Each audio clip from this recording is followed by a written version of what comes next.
oftentimes any one entity in a well-meaning way wants to do it all, wants to wear the implementation hat, wants to wear the research hat, wants to wear the program development hat, wants to wear the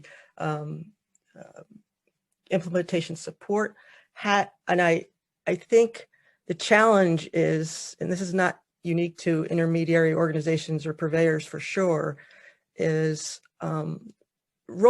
defining those roles, and whether, I keep going back to this idea of a give and get, but being clear about, you're best at this, again, plenty of room at the table.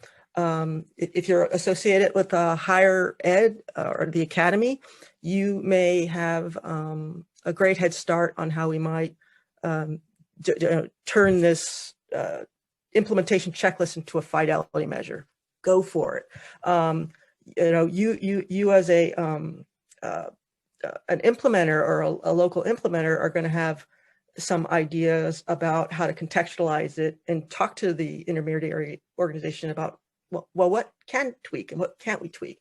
And then there's this new field, if you were, about like implementation specialists.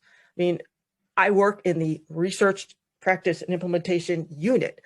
To take that and kind of be the bridge to making that happen, and ensuring that there are improvement cycles happening, and that program developers, purveyors, intermediate organizations are part of that and getting that information as well.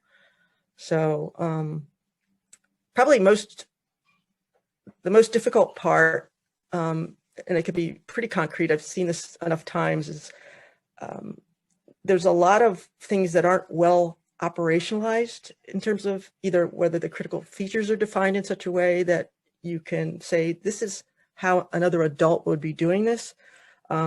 Sometimes it's like a buffet, like, oh, you can do this or use this form or that form. So how do you say, yes, and if we want it to scale this, we want to make this a particular way before trying to do that.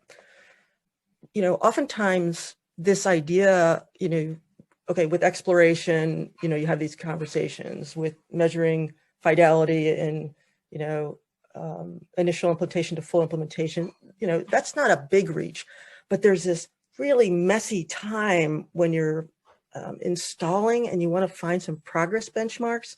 And this is a time where working to give this kind of information to the intermediary organization or purveyor helps that team stay on track. So, okay, how many people do we have trained? Okay, how many have provided feedback on it?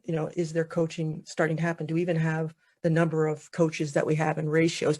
You start to create some metrics that are not typically thought about when you think about a long-term 5-6 year project. And that's been a learning in several projects, but especially a recent one, which we're working statewide.